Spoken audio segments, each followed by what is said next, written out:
La Guerra Fría ya es historia. Pero Rusia vuelve a verse envuelta en una nueva carrera armamentista. Esta vez no hay cabezas nucleares. El enemigo es un microbio. Y el campo de batalla es el cuerpo humano.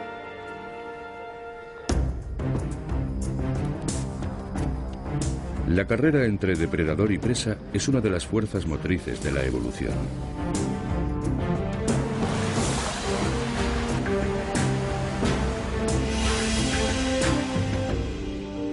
Pero este también es un depredador. Y nosotros somos su presa. El hacinamiento reinante en las cárceles de Rusia ha favorecido la evolución de un nuevo y mortal microbio resistente a nuestros medicamentos más avanzados.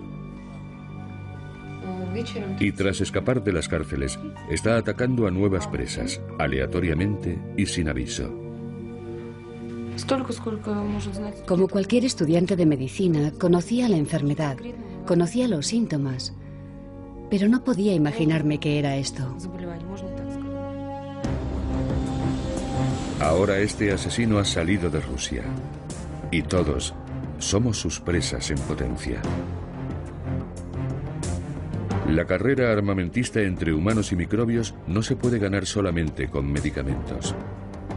Pero si aprendemos a dirigir la evolución, podríamos llegar a firmar una tregua con nuestros mortales enemigos.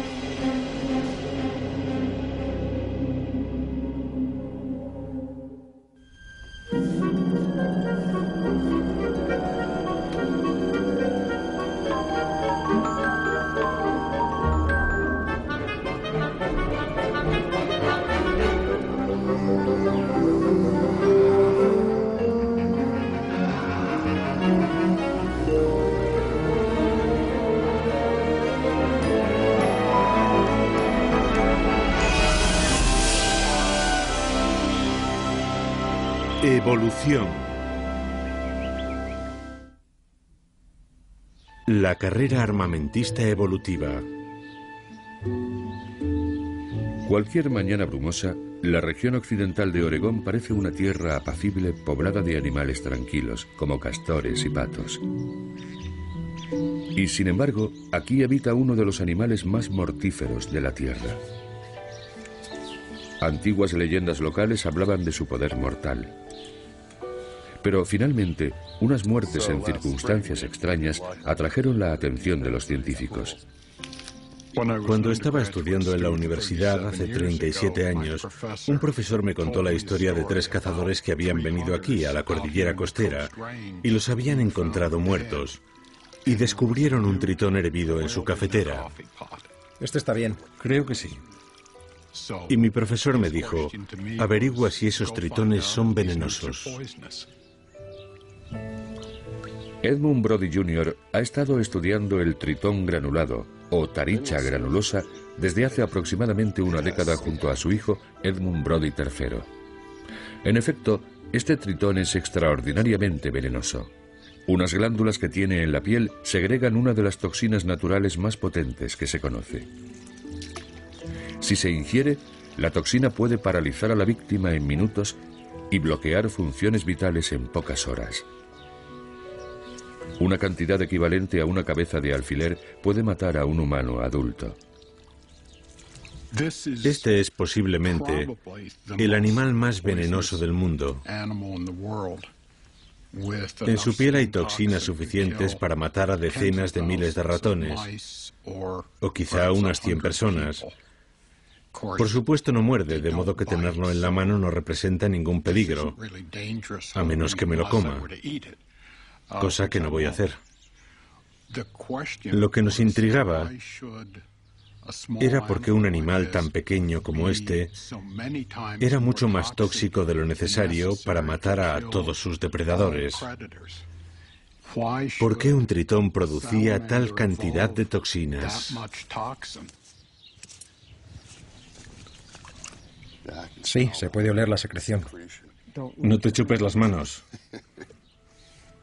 Vale, lo intentaré.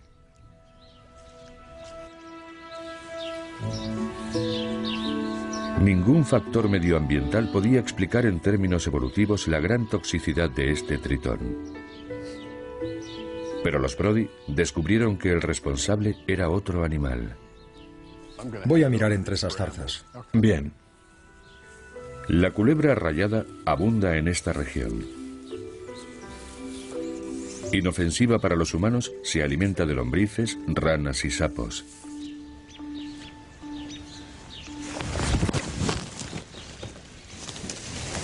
Pero hay un animal en su dieta que muy pocos depredadores se atreven a tocar. Ha comido algo hace poco. ¿Sí?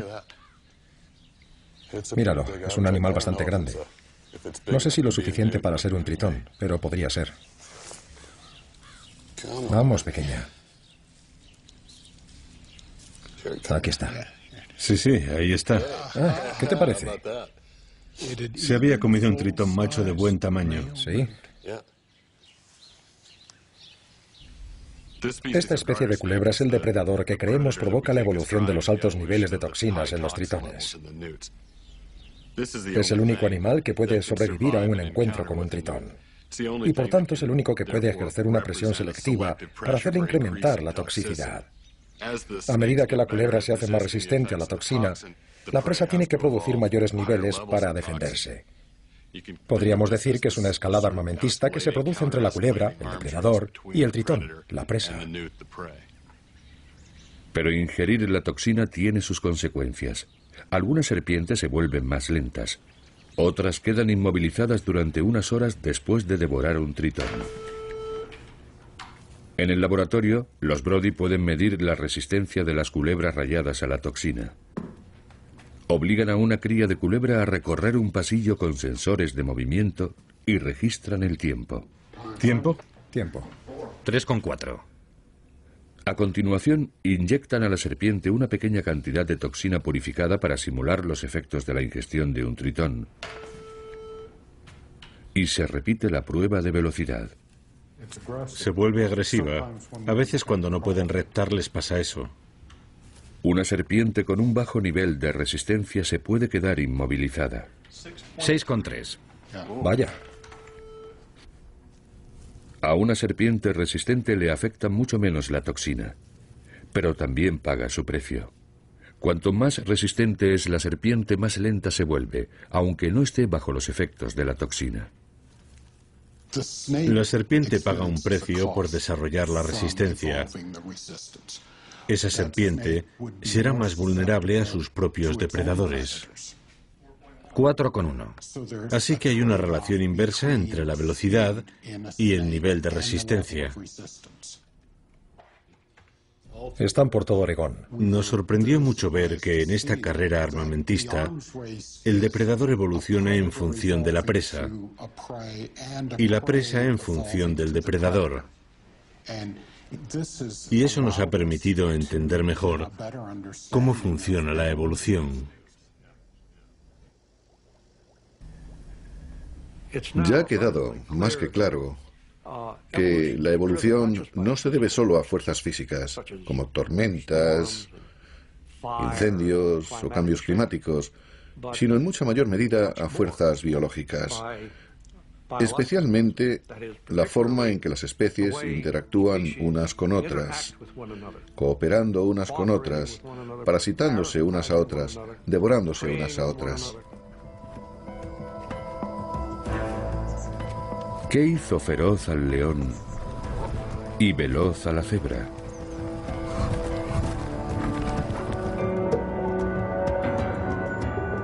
¿Qué provocó el desarrollo de dientes y garras?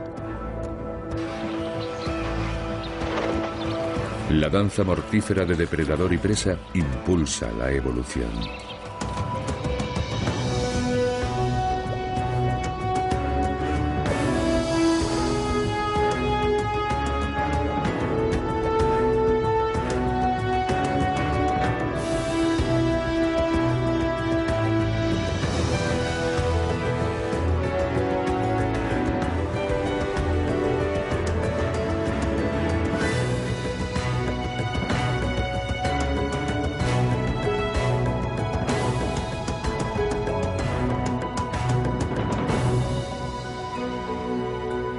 Sin duda, hubo un tiempo en una antigua sabana en la que animales hambrientos cazaban a nuestros antepasados.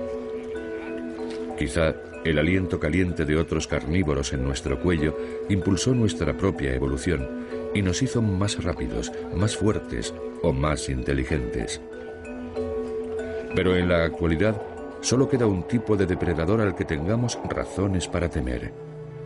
Los microorganismos patógenos causantes de enfermedades nos consumen desde nuestro interior. El cuerpo humano es el alimento que impulsa su rapidísima reproducción. Algunas bacterias pueden reproducirse 1 millón de veces más deprisa que nosotros. Estos depredadores microscópicos nos han acompañado a lo largo de nuestra historia.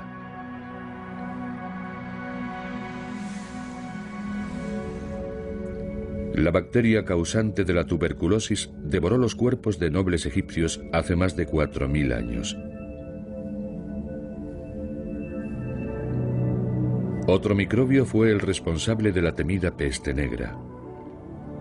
En el siglo XIV, la peste bubónica mató a 1 de cada 3 europeos. El virus de la gripe se cobró alrededor de 20 millones de vidas durante la Primera Guerra Mundial. Estábamos prácticamente indefensos ante las enfermedades infecciosas hasta hace muy poco.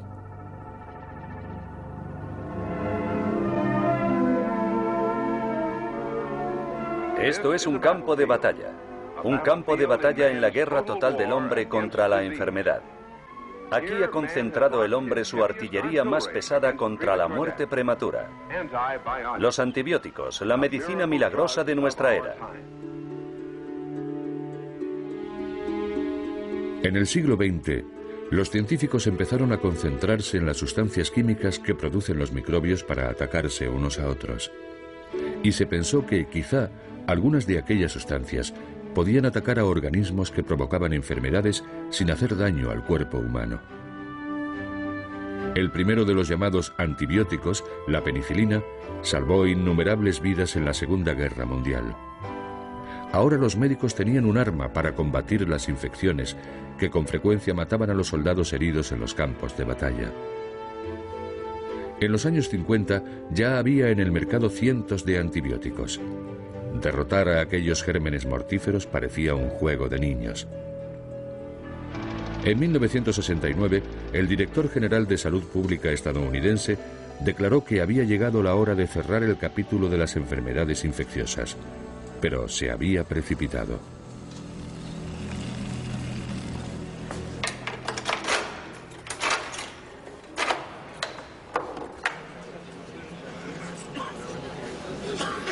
El sistema penitenciario ruso es la zona cero de una nueva epidemia.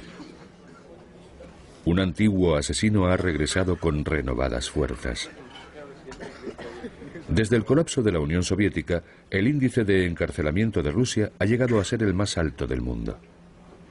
Más de 1 millón de reclusos se hacinan en un sistema penal concebido para una fracción de ese número. Pero el hacinamiento, la desnutrición y la falta de higiene no son las peores pesadillas de los presos. Ahora les acecha la tuberculosis.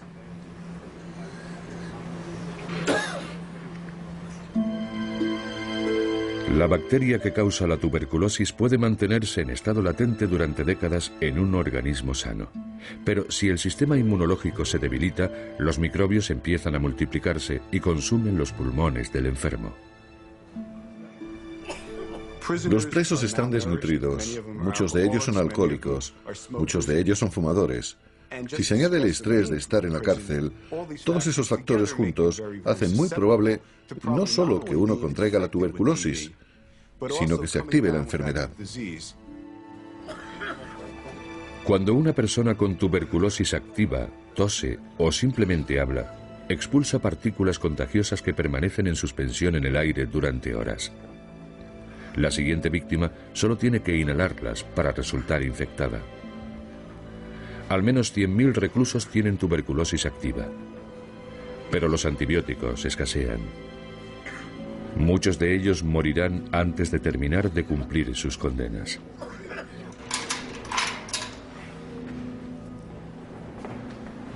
Sasha Believich está cumpliendo su segunda condena por robo en Tomsk, una ciudad de Siberia occidental. Ahora su condena de 4 años parece una sentencia de muerte.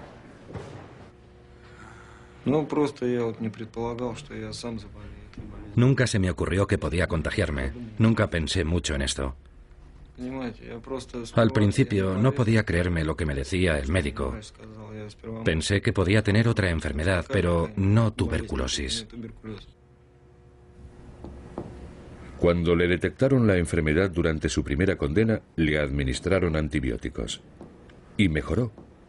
Pero al quedar en libertad, dejó de recibir tratamiento. Ahora la tuberculosis ha vuelto. Pero aquellos medicamentos ya no le hacen nada. Los microbios que hay en su cuerpo han evolucionado. Cuando Sasha empezó a tomar antibióticos, estos acabaron con la mayoría de las bacterias de la tuberculosis. Pero cuando se detuvo el tratamiento quedaron algunos microbios vivos, los que eran más resistentes a los fármacos. Al multiplicarse estos supervivientes, todos sus descendientes tenían la misma resistencia. Y evolucionó una cepa totalmente nueva de bacterias a las que no afectaban los medicamentos habituales. Ahora los médicos de la cárcel no pueden hacer nada por Sasha. Y el suyo no es un caso aislado. Al menos 30.000 presos rusos tienen tuberculosis multiresistente. Y su número no deja de crecer. Esta epidemia ha traído a Alex Goldfarb desde Nueva York de vuelta a su tierra natal.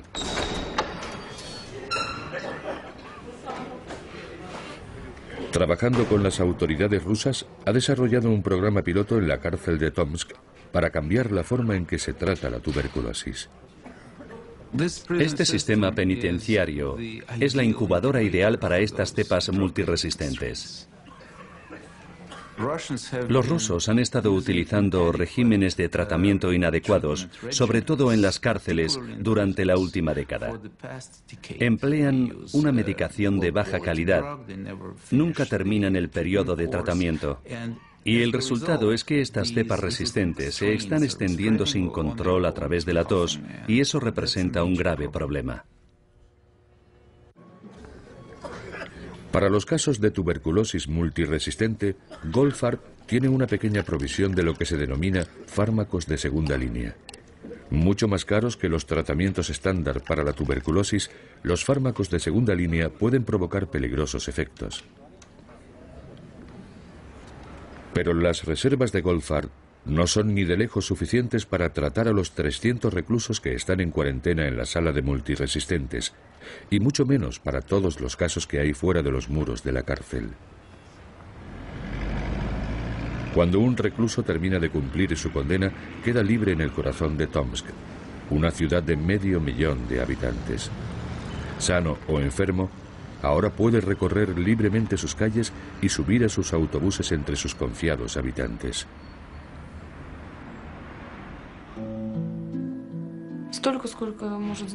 Como cualquier estudiante de medicina, conocía la enfermedad, conocía los síntomas, pero no podía imaginarme qué era esto. Ana Kolosova no sabe cómo se infectó con una cepa de tuberculosis resistente a 5 fármacos. Lo descubrí por casualidad. Iba a sacarme el carnet de conducir y tenía que hacerme un reconocimiento médico. Me hicieron una radiografía y me dijeron que tenía tuberculosis.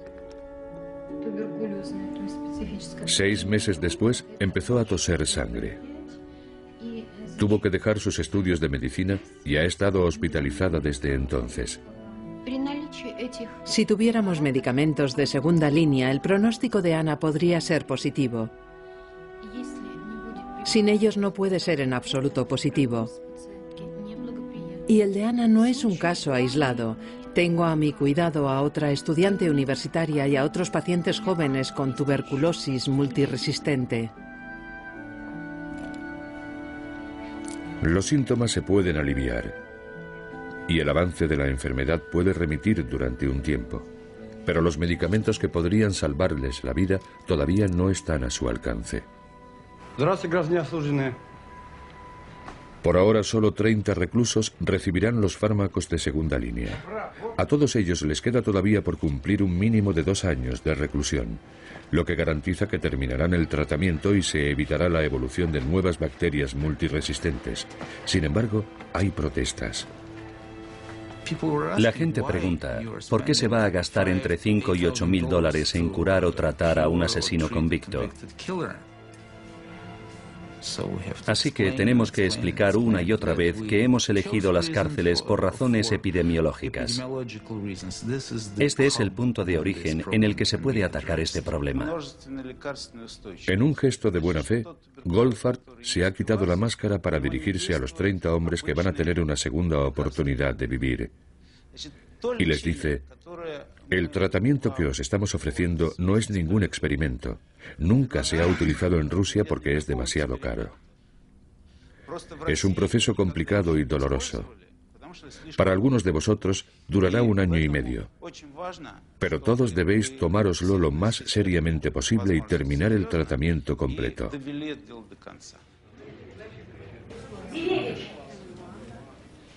Sasha es una víctima de la evolución, pero ahora sobrevivirá a su condena. Me quedan 2 años y medio por cumplir. No me dan miedo los efectos secundarios. Solo quiero ponerme bien. Eso es todo. Pero en una residencia para enfermos de tuberculosis en las afueras de la ciudad, otros siguen siendo prisioneros de la enfermedad. Los nuevos medicamentos son la única esperanza que nos queda. No hay otra posibilidad. Es lo único que estoy esperando. Mi familia me apoya mucho. Me visitan casi todos los días, mi madre y mi padre, mis abuelos. Solo tengo 19 años. Tengo que ser optimista.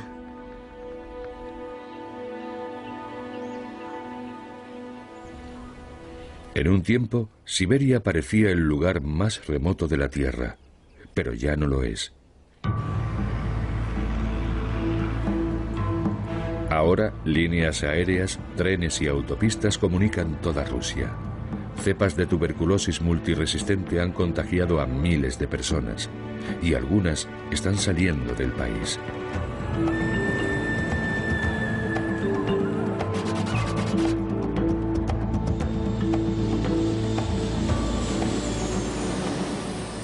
Lo que ha afectado espectacularmente a la difusión de la tuberculosis es nuestra capacidad de viajar. Todas las cepas detectadas en las cárceles de Rusia entre los presos acabarán llegando a nuestras ciudades. La extensión de la tuberculosis por todo el planeta se monitoriza desde el Instituto de Investigación sobre Salud Pública de Nueva York. La tuberculosis está aumentando en casi todas partes y empieza a rivalizar con el SIDA.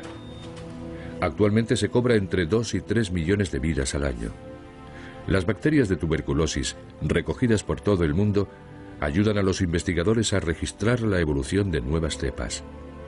El ADN extraído de las bacterias se puede mostrar en una especie de código de barras, una huella dactilar genética de nuestro enemigo, según explica Barry Craisworth. Hemos podido ver literalmente el ADN de las bacterias y utilizamos esta información como en una novela policíaca. Vemos las bacterias que están infectando a diferentes personas y nos preguntamos, ¿son estas bacterias las mismas? ¿Hay alguna persona que está contagiando su cepa a otras muchas? Gracias a nuestra base de datos de huellas, hemos podido comprobar que la principal cepa que se está extendiendo sin freno en la cárcel de Tomsk ya ha llegado a Estados Unidos. Hola Barry, ¿qué tal? Mira esto. Craisworth comparte este preocupante descubrimiento con Alex Goldfarb. Esto es una huella de esa cepa 148 que nos hemos encontrado en todas las cárceles de Tomsk. La cepa multiresistente. Mira esto, exactamente el mismo patrón. Pero esta no es de la cárcel, es de un paciente de Nueva York que nos han mandado del Departamento de Salud de la ciudad. Es idéntica. ¿Y es ruso? Bueno, es un ruso que tiene tuberculosis multiresistente. Ha sido una suerte detectarlo, pero también es muy preocupante.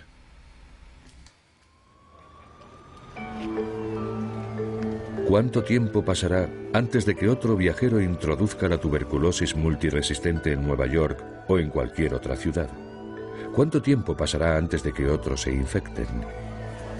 Si brotara una epidemia, casi ninguna ciudad estaría preparada para hacerle frente. No hay suficientes profesionales preparados para diagnosticar y tratar la tuberculosis, ni reservas suficientes de medicamentos de segunda línea. Y la tuberculosis solo es la punta del iceberg. Los microbios que causan la malaria, la neumonía, la gonorrea y docenas de otras enfermedades infecciosas también se están volviendo multiresistentes. El mal uso de los antibióticos es una de las causas. El exceso de uso es otra. En Estados Unidos casi la mitad de las prescripciones son innecesarias o inadecuadas. La multiresistencia a los fármacos es un problema causado por el hombre. Y lo hemos hecho añadiendo antibióticos a los piensos animales, repartiendo antibióticos sin control en los hospitales, dejando antibióticos en el entorno. Con todos los antibióticos que hemos desarrollado en los últimos 50 años, hemos acelerado un proceso evolutivo. El resultado es que va a aumentar el número de microbios resistentes a los fármacos hasta el punto de que algunas de las bacterias más peligrosas dejarán de ser tratables. Estamos en una carrera constante contra los microbios y, por desgracia, estamos perdiendo. Es una carrera armamentista sin fin. Cuantos más fármacos lanzamos contra los microbios, mayor resistencia desarrollan. Quizá ha llegado el momento de cambiar de estrategia.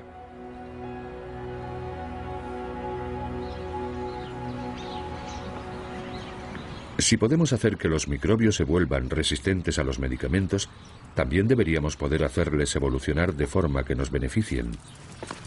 Esta es la radical propuesta del biólogo de Amherst, Paul Ewald. Cuando la gente piensa en el problema de la resistencia a los antibióticos, ven a la evolución como el malo de la película. Y es el proceso evolutivo el que ha causado la resistencia a los antibióticos, es verdad. Pero de la misma forma, podríamos hacer que la evolución fuera la solución. Es decir, podemos provocar procesos evolutivos que hagan que esos organismos se vuelvan más benignos. Los organismos patógenos evolucionan para ser más o menos peligrosos según la manera en que se transmiten. Los microbios que dependen del contacto o la cercanía entre personas tienden a ser más benignos. El rinovirus, causante del resfriado común, se transmite cuando algún portador estornuda o tose cerca de otras personas. Dado que en realidad depende de personas medianamente sanas para transmitirse, no es extraño que sea uno de los virus más benignos que conocemos. Pero los microbios que se transmiten a través de insectos, o de comida, o agua contaminada, tienden a hacer enfermar de gravedad a sus víctimas. Las peores bacterias diarreicas que conocemos se transmiten por el agua. La bacteria que causa el cólera y las fiebres tifoideas suele transmitirse por el agua.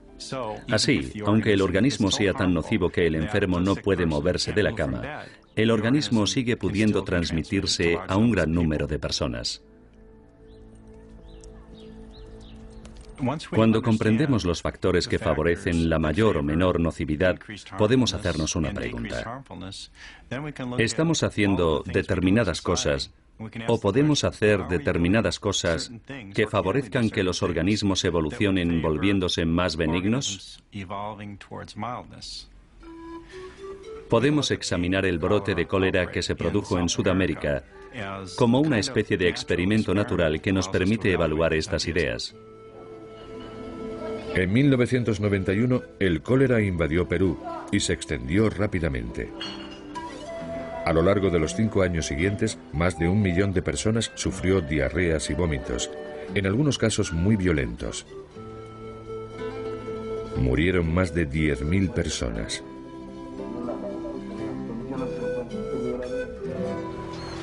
La enfermedad se transmitió a través de aguas contaminadas con excrementos humanos o de alimentos que habían sido lavados y manipulados por personas infectadas. Ewald recogió cepas de bacterias del cólera de esta epidemia y midió la cantidad de toxinas que producían, un indicador de su virulencia. Con el paso del tiempo, iba a documentar la evolución en acción. Si tenemos aguas contaminadas que están siendo el agente de transmisión, esperamos que el organismo del cólera evolucione hasta alcanzar un nivel particularmente alto de nocividad. Y eso es exactamente lo que vemos. Descubrimos que las bacterias que habían invadido países con sistemas de aguas deficientes evolucionaron volviéndose más nocivas con el tiempo. De hecho, se habían vuelto más toxigénicas. Producían más toxina que al principio. Sin embargo, si limpiamos el sistema de aguas, obligamos a la bacteria a transmitirse solo por vías que requieren personas sanas. Y lo que vemos es que cuando el cólera invadía países con sistemas de aguas limpios, la nocividad de los organismos disminuía. Las bacterias evolucionaban hacia una menor producción de toxinas, se volvían más benignas con el tiempo. La gente se seguía contagiando, pero las infecciones eran tan leves que la mayoría de los contagiados ni siquiera caían enfermos. Así que el brote de cólera de Latinoamérica sugiere que en pocos años sería posible modificar el organismo del cólera de modo que pasara de ser una bacteria en muchos casos mortífera a ser una bacteria que apenas haga enfermar a la gente. Lo que sugerimos es que se puede domesticar a estos organismos patógenos casi de la misma forma en que hemos domesticado a otros organismos potencialmente dañinos. Por ejemplo, los lobos han sido dañinos para nosotros durante casi toda nuestra historia evolutiva, pero al domesticarlos, algunos lobos evolucionaron dando origen a los perros que en lugar de perjudicarnos nos ayudan. Y creo que podemos hacer lo mismo con estos organismos patógenos. Trabajando con la evolución, y no en su contra, podríamos llegar a someter incluso a los microbios más mortíferos. La evolución ya ha propiciado otras veces tan sorprendentes treguas.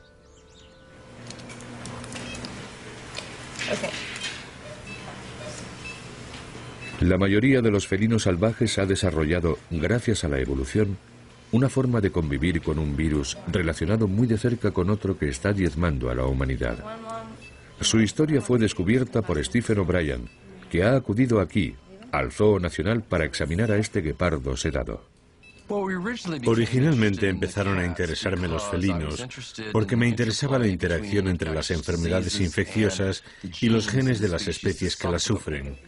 Empezamos a trabajar con guepardos y a continuación empezamos a estudiar una a una las 37 especies diferentes de la familia de los felinos.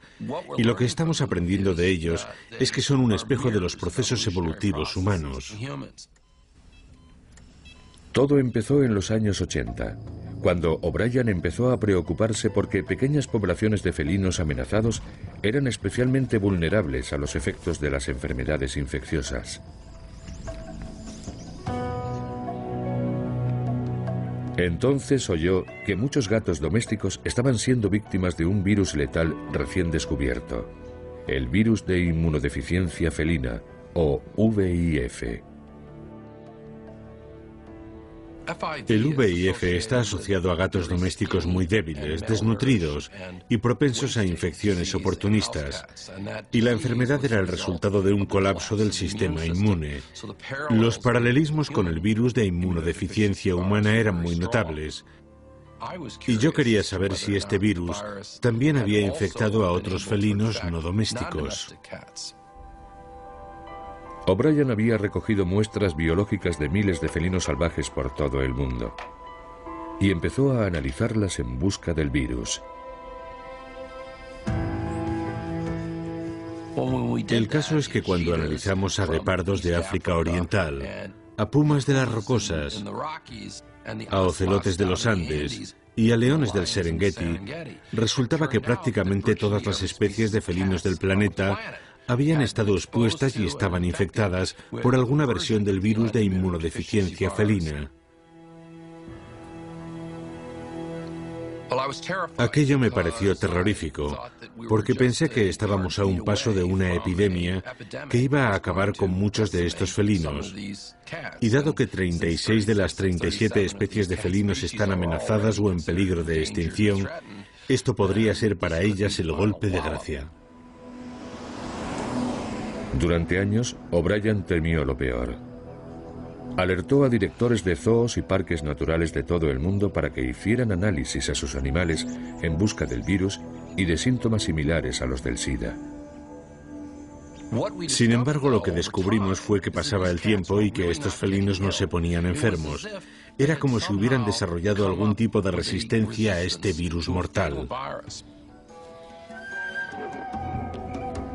Las investigaciones de O'Brien sugieren que el VIF empezó a infectar a los antepasados de los felinos hace aproximadamente 1 millón de años y diezmó a estos animales. Pero unos pocos supervivientes experimentaron mutaciones que los hicieron resistentes al virus. Estos supervivientes transmitieron sus genes protectores a su descendencia y a la mayoría de los felinos salvajes que existen en la actualidad. Con el tiempo, también es posible que el virus haya evolucionado hacia cepas más benignas. En la actualidad, los felinos salvajes y el VIF han llegado al final de un largo proceso evolutivo y se han adaptado mutuamente. Los humanos y el VIH han emprendido hace poco el camino que podría llevar algún día a una tregua similar. Pero el ejemplo de los felinos salvajes convenció a O'Brien de que tenía que haber humanos que hubieran desarrollado mutaciones que les protegieran del VIH. Y se propuso encontrarlos. A lo largo de un periodo de 10 años, estuve recogiendo discretamente muestras de sangre de 10.000 individuos de alto riesgo. Mis colegas y yo extrajimos el ADN y nos quedamos boquiabiertos al descubrir una clarísima mutación que protegía contra la infección del VIH. Y era el primer gen que podíamos decir sin ninguna duda que estaba influyendo en el resultado de la exposición a este virus mortal.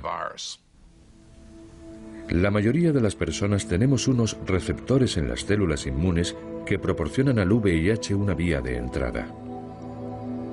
Pero las personas que tenían la mutación descubierta por O'Brien carecían de algunos o de todos estos receptores. Así, la infección del VIH resultaba imposible. Esta mutación está presente aproximadamente en un 10% de los europeos de raza blanca, pero está completamente ausente en los pueblos nativos africanos y orientales. Algún factor de la historia evolutiva de los europeos debía haber favorecido la supervivencia de las personas que tenían esta mutación. Hemos utilizado técnicas de datación muy precisas para establecer cuándo fue la última vez que se produjo una presión selectiva de ese tipo, y ocurrió hace 700 años. Si consultamos los libros de historia, fue entonces cuando se propagó una enfermedad enormemente infecciosa, una pandemia, que fue la peste negra o peste bubónica, que acabó con 1/3 de la población de Europa. Una mutación que salvó de la peste a parte de la población hace 7 siglos puede proteger ahora a sus descendientes del contagio del SIDA. Hoy en día, cuando examinamos los genes de los gatos o de los humanos, descubrimos que están plagados de estas huellas de epidemias históricas que han definido la supervivencia de las especies que siguen existiendo.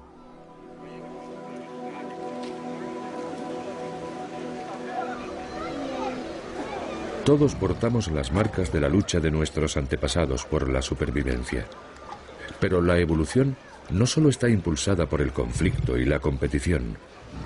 La cooperación y el trabajo en equipo también han contribuido a la supervivencia de los mejor adaptados.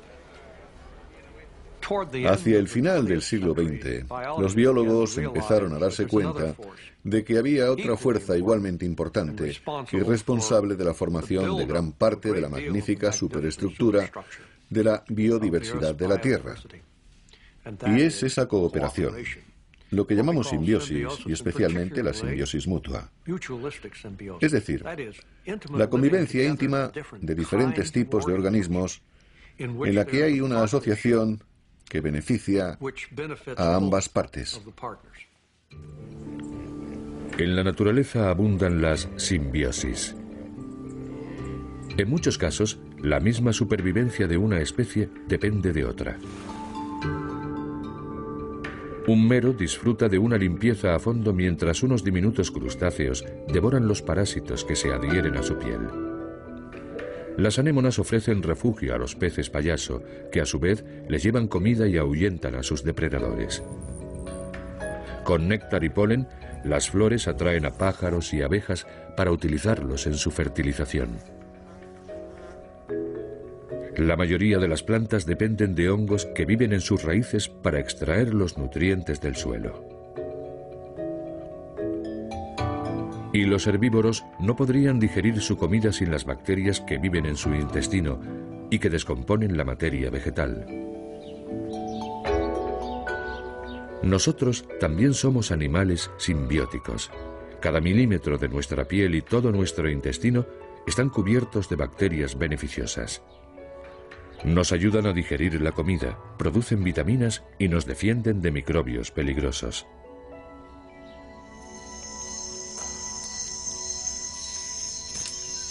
La simbiosis hunde sus raíces profundamente en la historia de la Tierra.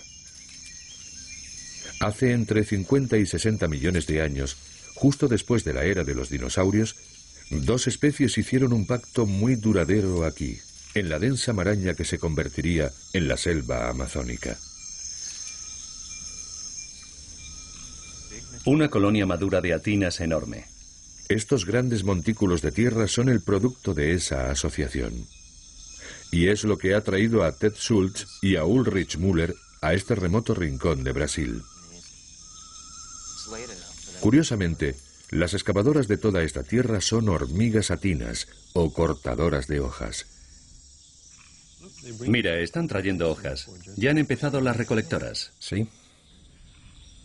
Las hormigas cortadoras de hojas construyen sus hormigueros en cámaras subterráneas. Salen con regularidad a recolectar hojas, abriendo caminos que se adentran cientos de metros en la selva. La mayoría de las plantas tropicales están impregnadas de sustancias tóxicas para ahuyentar a los herbívoros. Estas hormigas cortan hojas frescas, pero no se las comen. En realidad son para otro organismo. Las recolectoras transportan su carga hasta el hormiguero y allí se la entregan a las hormigas obreras, más pequeñas. Estas limpian los fragmentos de hojas y las mastican hasta convertirlas en una especie de mantillo pulposo. Las hormigas cortadoras de hojas cultivan un hongo que descompone las toxinas de las hojas y produce abundantes proteínas y azúcares. Esta es la comida de las hormigas. Tanto las hormigas como los hongos que cultivan dependen unos de otros para sobrevivir. Las hormigas necesitan el hongo para alimentarse, dependen de él. Si desaparece, mueren. Y el hongo no puede sobrevivir sin las hormigas, así que hay una codependencia mutua. Una colina madura de hormigas atinas puede estar formada por hasta 8 millones de individuos. Y son los herbívoros dominantes en las selvas tropicales del Nuevo Mundo. Consumen aproximadamente entre un 15 y un 20% de la vegetación tierna.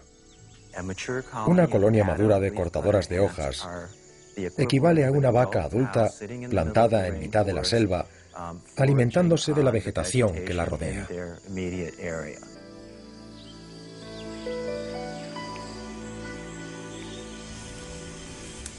La selva en su totalidad se ve afectada por la simbiosis entre hormigas y hongos. Para comprender cómo evolucionaron, Schultz y Müller han recogido nidos de hormigas atinas por toda América Latina. Aquí hay uno. ¿Dónde? Ah, sí.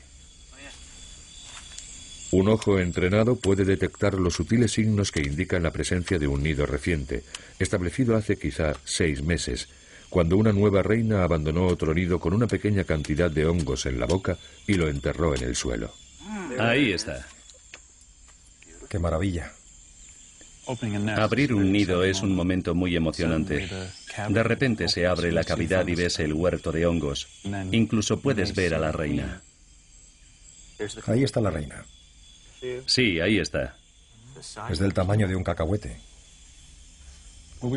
Lo que hemos aprendido estudiando a las hormigas es que se puede sobrevivir a largo plazo, más de 50 millones de años como agricultor. Hay un paralelismo muy claro entre la agricultura de las hormigas y la agricultura humana. Los dos tipos de sociedad dependen del cultivo de otro organismo y utilizan procedimientos muy complejos para fomentar el crecimiento de esos organismos. Pero los agricultores humanos tienen que combatir las plagas en sus cultivos, mientras que en los huertos de las hormigas no parece existir ese problema. Tras un siglo de investigaciones, se concluyó que las hormigas eran tan hábiles agricultoras que sus cultivos estaban libres de infecciones. Pero un joven recién licenciado en 1998, Cameron Curry, no acababa de creérselo. De hecho, hubo quien llegó a decirme que buscar enfermedades en los huertos de las hormigas era una tontería de proyecto, que las hormigas mantenían sus huertos libres de enfermedades, así que ¿por qué buscar algo que no existía? De modo que empecé a recoger colonias de hormigas y luego aislaba partes del huerto para ver qué había ahí, además de los hongos que cultivaban las hormigas. Aisló 1.500 muestras de hongos y en todos los casos aparecía en poco tiempo un moho muy agresivo. Cuando retiraba las hormigas de un nido, el mismo moho acababa con los hongos en cuestión de días. De modo que sí había plagas en los huertos de las hormigas. Pero ¿cómo conseguían mantenerlas tan completamente controladas? A Cameron le había llamado la atención una sustancia blanca cerosa que cubría parte del cuerpo de algunas hormigas.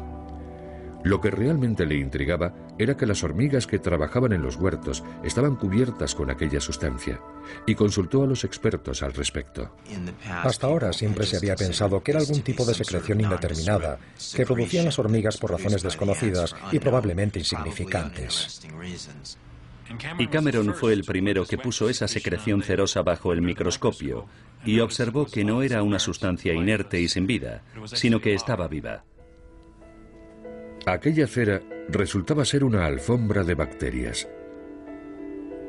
Pero lo que más asombró a Cameron fue que se trataba del mismo tipo de bacterias que producen la mitad de los antibióticos que se utilizan en la medicina humana.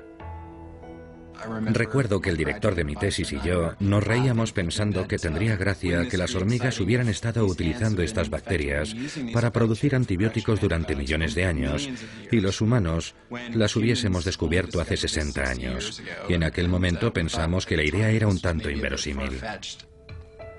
Inverosímil, pero cierta.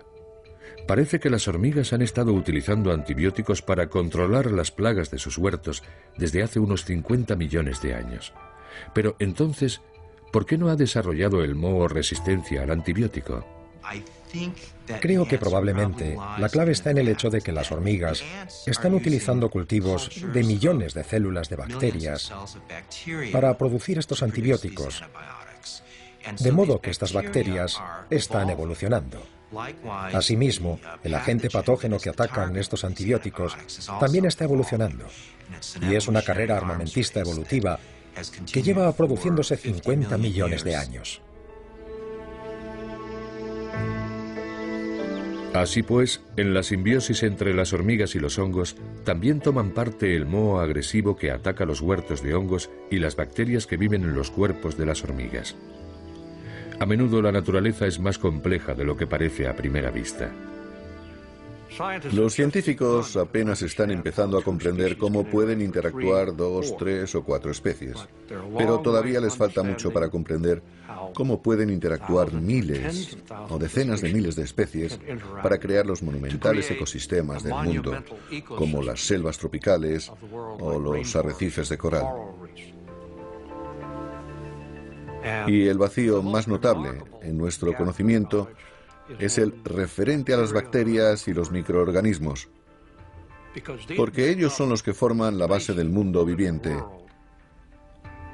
Nosotros los necesitamos a ellos, pero ellos no nos necesitan. Y sin embargo, hacemos todo lo que podemos por evitar los microbios. Todo un arsenal de nuevos productos lanza el mensaje alto y claro. El único germen bueno es el germen muerto.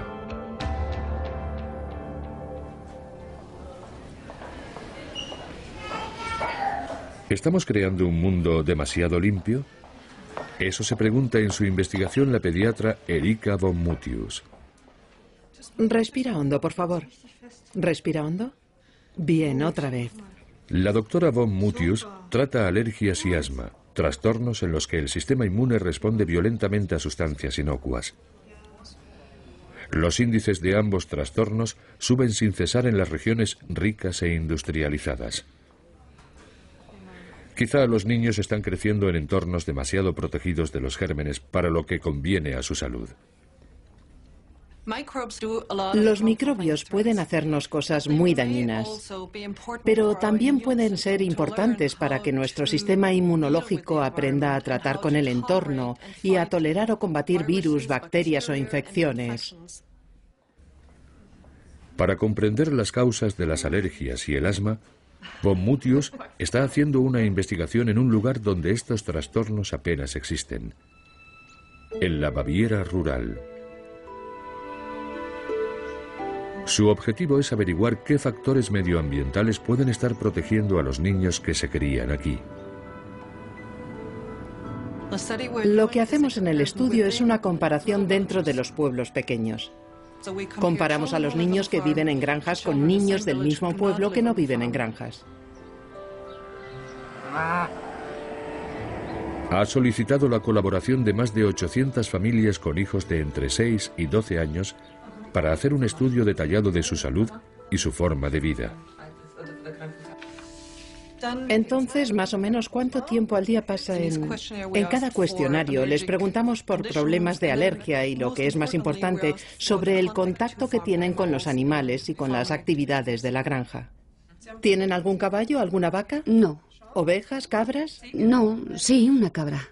Su objetivo es crear un perfil de exposición medioambiental de cada niño.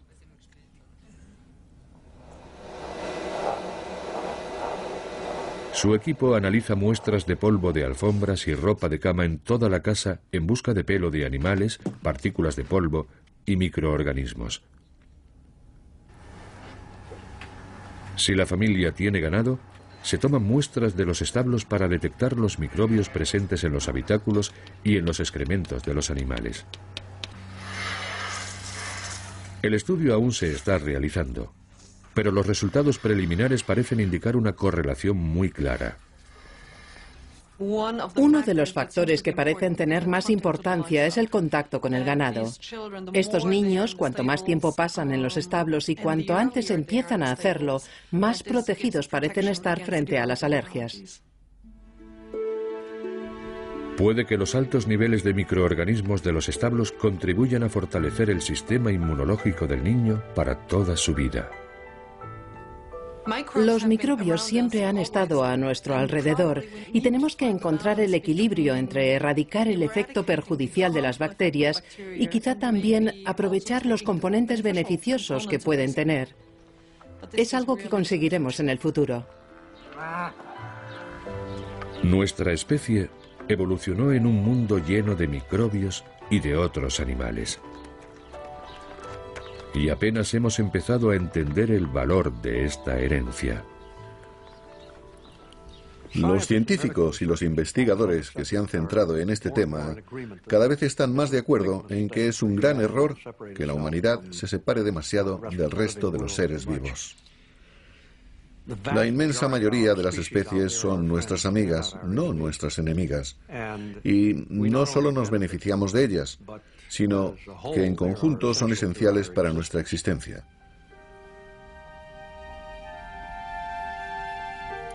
Nosotros somos los afortunados herederos de más de 3.000 millones de años de evolución que han dado lugar a esta asombrosa diversidad.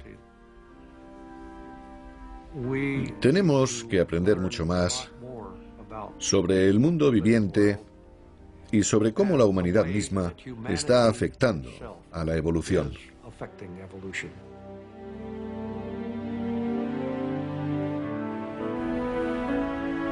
Como todos los seres vivos, los humanos somos producto de la evolución. Pero somos la única especie que lo sabe.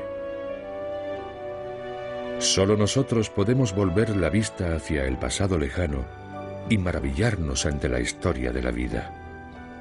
Solo nosotros estamos empezando a comprender que podemos utilizar la evolución para garantizar el futuro de todos los seres vivos.